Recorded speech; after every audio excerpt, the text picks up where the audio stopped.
In this video, we're going to show you the reasons that you want to visit in South Dakota.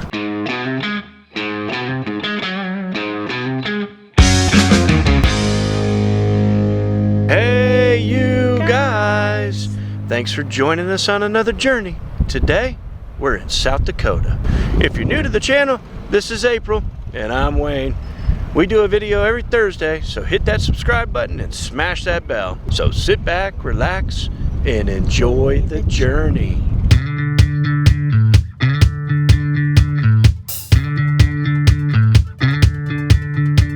Custer State Park was named one of the world's top 10 wildlife destinations because it has so many different watchable wildlife.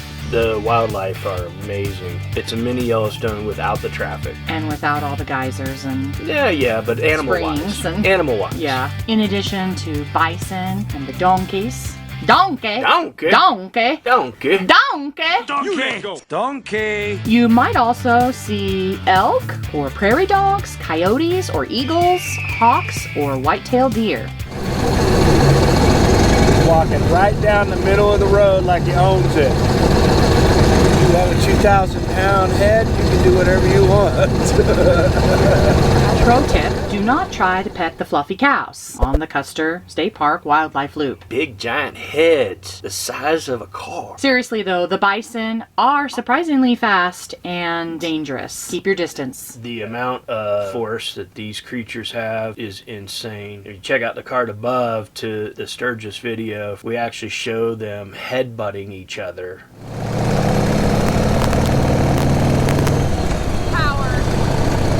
Power to the buffalo.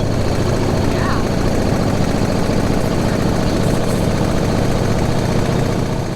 You'll want to plan on driving the most amazing and magical mountain roads with plenty of wildlife for your viewing pleasure. Just like we said, mini Yellowstone without the geysers or the traffic. Well, and I feel like that refers not just to Custer and the wildlife loop, that refers to the road between Wind Cave and Custer, that refers to the roads between Custer and Mount Rushmore. Oh yeah, don't be afraid to explore in South Dakota. All you'll find is amazingness around every corner. Turn down a dirt road. We took our motorcycle down all kinds of dirt roads.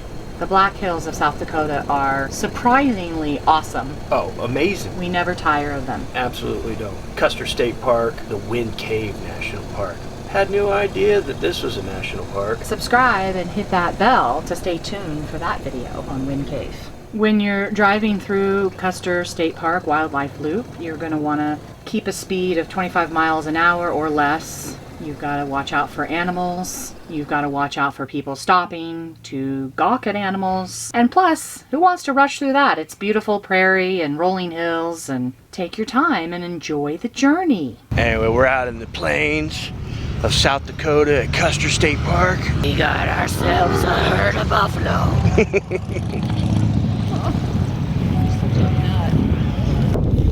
So we got a little antelope over here eating, and a herd of buffalo. The donka. So they're rolling around in the dirt to keep the flies off of them. Pesky flies rolling around in the dirt too. Right? We're on the hunt for donkeys. Have you fed a baby donkey? You gotta come to Custer State Park and feed the jackass.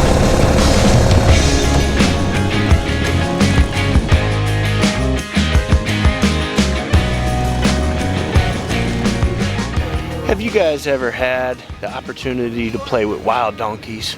A little bit of apple. Want to try that? It's really good. Here they come, Wayne. Here they come.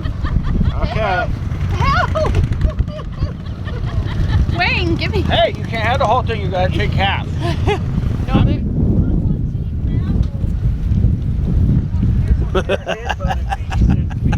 did he show you the teeth? Yeah. You want a carrot?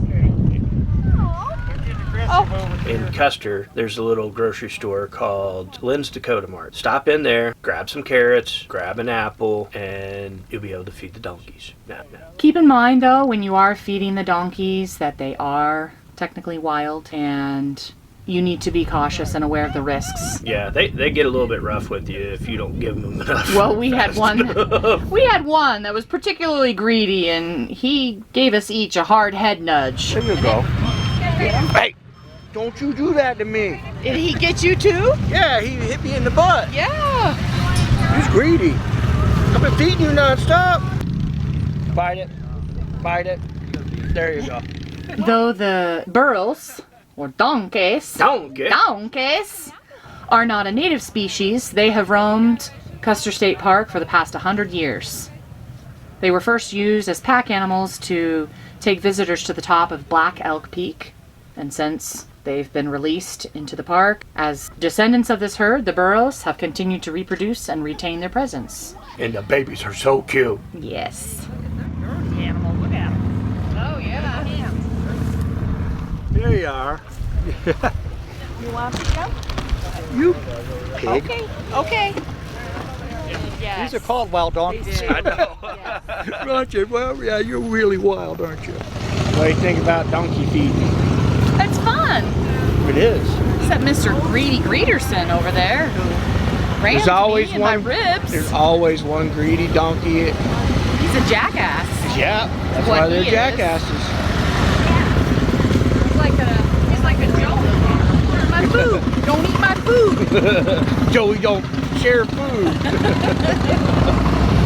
We made it down to Custer. See what we can get into around here. Lots of t-shirts. So whose cabin is this? This is the oldest standing structure in the Black Hills. It was started by Dr. D.W. Flick.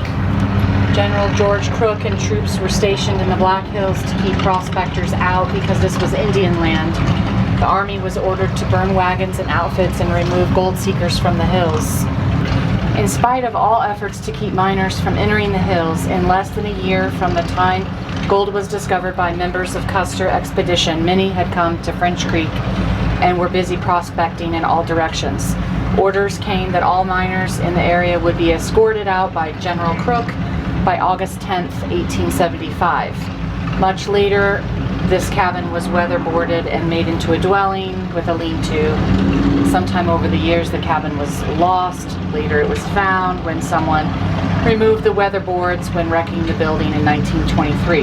The owner, Harry E. Way, restored it to its original condition as a log cabin and established Way Park and the Log Cabin Museum. Custer has some fantastic restaurants, and we love Baker's Bakery and Cafe the most. You've got to go there. They also have the oldest saloon in the Black Hills, Gold Pan Saloon. We want to thank you guys for watching our video all the way to the end. If you would, hit that subscribe button, share it with a friend, and like always, thank you for living life.